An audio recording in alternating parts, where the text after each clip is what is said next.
Presentation, I will be covering the learning theory of behaviourism.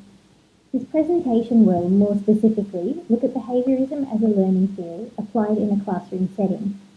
I will be covering my personal beliefs on behaviourism as a learning theory, as well as the main features of behaviourism, the strengths and limitations of behaviourism, and how I might apply this learning theory in the classroom myself.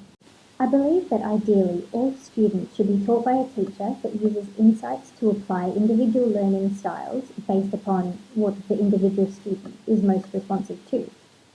However, education as a whole needs to start off with establishing foundations of expectations set within the education system so that young students can learn the goal of that education. Using behaviourism is a good way of achieving this outcome. Behaviourism operates on the principle of a stimulus leading to a response. The major features of behaviourism as a learning theory are positive reinforcement, negative reinforcement, positive punishment, and negative punishment. Positive reinforcement provides the student with something that they desire as reinforcement. So, for example, if a child wants to play outside more, the mother may give him more time to play outside if he helps with household cleaning. This is a good strategy for children or students that are motivated by rewards. My personal belief is that this feature of behaviourism is one of the most effective ways of enforcing behaviourism, as many students are motivated to perform a certain behaviour if they're offered a reward. Positive punishment is presenting an aversive consequence after an undesired behaviour is exhibited, making the behaviour less likely to occur again in the future. For example, a child might spit during class, and then his teacher will tell him off in front of all of his classmates. This is implementation of a positive punishment. I believe that this feature of behaviourism would work well in encouraging undesired behaviours to be stopped. Negative reinforcement is when an adverse stimulus is removed after a behaviour is exhibited. So, for example, a child may do the dishes in order to avoid his mother nagging him.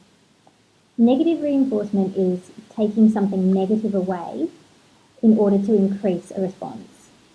My personal belief is that this feature of behaviourism may be hard to implement and would be best only in individuals that have the cognitive ability to foresee their behaviour will remove an adverse stimulus, and it would be most effective in people, children, students who are able to motivate.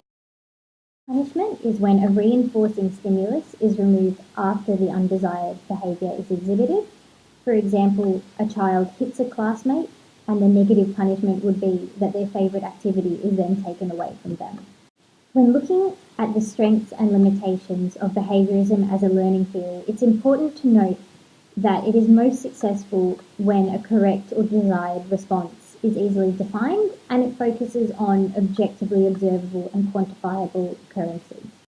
Strengths of this learning theory are that students can be conditioned to produce certain responses to stimuli through reinforcement.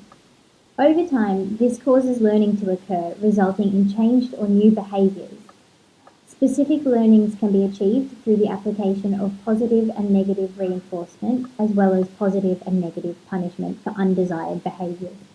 Some of the limitations of behaviourism is that it doesn't encourage creativity or abstract thinking. On its own, it doesn't encourage students to learn how to motivate themselves or how to develop strong problem-solving skills.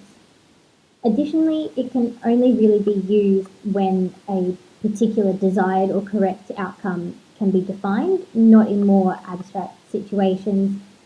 Additionally, it's hard to be tailored to each student and not all students will necessarily react the same. So that is one limitation of it as well.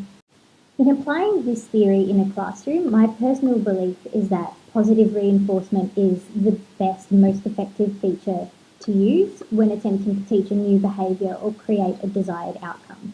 For example, this could be used when wanting students to work quietly without talking. In this situation, the teacher could instruct students to work quietly for half an hour and they'll be given additional time for an activity that they enjoy.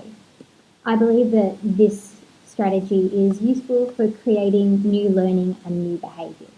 Additionally, I would use positive punishment as a strategy in behaviourism to stop undesired behaviour. So, for example, if a student was behaving in a disruptive manner, they could be reprimanded in front of their peers. This adverse consequence would encourage the behaviour to cease. If this feature of behaviourism didn't work in a particular circumstance, then I would implement negative punishment to discourage a behaviour. However, it would be my personal belief and personal preference to use positive punishment first before attempting to use negative punishment to discourage a behaviour. An aspect of behaviourism that I would avoid using would be negative reinforcement. This would be because I believe it would be more challenging to implement, particularly to a group of students or a group of children, and I believe that it would also require more self-motivation from the individual students, making it less effective. So overall in this presentation, I've covered the main features of behaviourism, as well as different applications that could be used in the classroom, and my personal beliefs on the main features of behaviourism and the applications in the classroom.